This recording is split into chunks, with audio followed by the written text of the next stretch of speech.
has become a real practice for me since about three years ago. I went skydiving in Dubai, right? And skydiving is a really interesting confront with fear, right? So I got to stand up. I'm sorry, I got to stand up. I got to stand up. All right. So all your friends, what happens? You go out. I dropped my thing. Yeah. So what happens is you go out the night before and you take a drink with your friends, and somebody says, "Yeah, we should go skydiving tomorrow."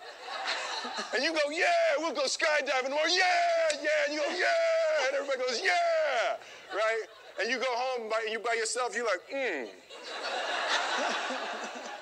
right? You're like, well, yeah. I mean, they was drunk too. Right, so maybe they not, maybe, I mean, we don't have to go. We don't have to do it. So then that night you're laying in your bed and you just keep, and you're terrified. You keep imagining over and over again jumping out of an airplane, and you can't figure out why you would do that, right? And you're laying there and you have the worst night's sleep of your life, but you still have the hope that your friends were drunk, right? So you wake up the next day and you go, down and you say where you were going to meet and everybody's there. You're like, oh, shit. All right, cool.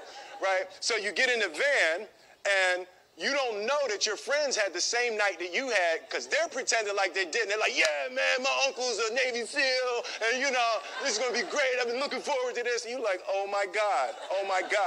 And your stomach is terrible. You can't eat and everything, but you don't want to be the only punk who doesn't jump out of this airplane. So you get there, and then you have this safety brief. And you're standing there, and the guys will tell you, well, if the chute doesn't open, what's going to happen is well, why the hell, what could happen? That the chute wouldn't open, right? So you do a thing, and what you do is your first jump, you're attached to a guy who is going, he's going to walk you out. So you go, and you get there, and there's an airplane, and nobody's stopping. Everybody's still going. So you get onto the airplane, and you're sitting there, and it's extra because you're sitting on some dude's lap, some stranger. You're sitting on his lap, and it's like, you're trying to make small talk. Yeah, man. So you be jumping with people all the time, huh? Right? So, and then you just want to make sure, you got kids, right? You got people you need to see, right? You just want to make sure he's serious, right? So you get in there. So everything's normal. So you fly and you go up to 14,000 feet, and you notice there's a light. It's red, and it's yellow and green, right? So right now the light's red. So then you start thinking at some point the light's going to go green, but you don't know what's going to happen, right?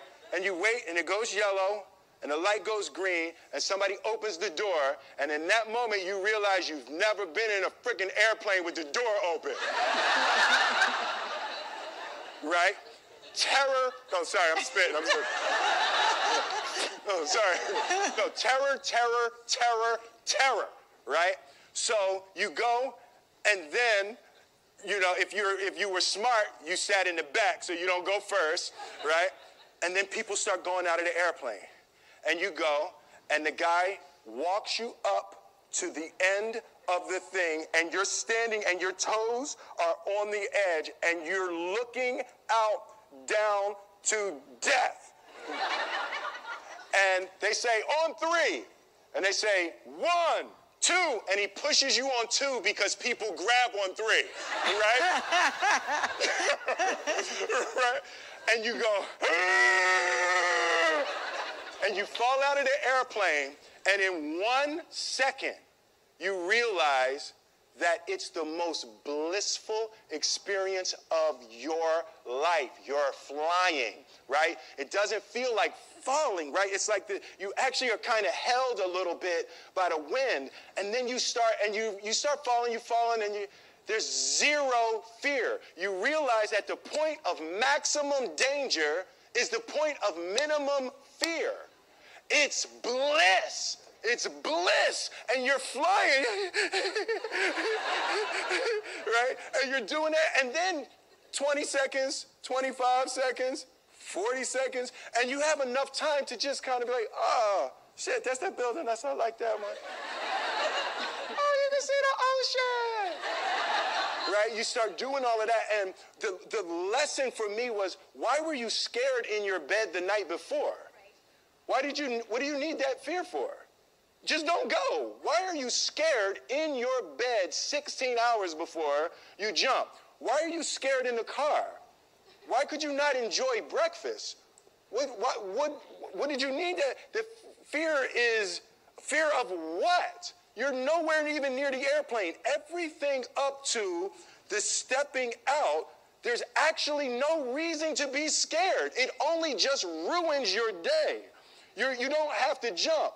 And then in that moment, all of a sudden, where you should be terrified is the most blissful experience of your life.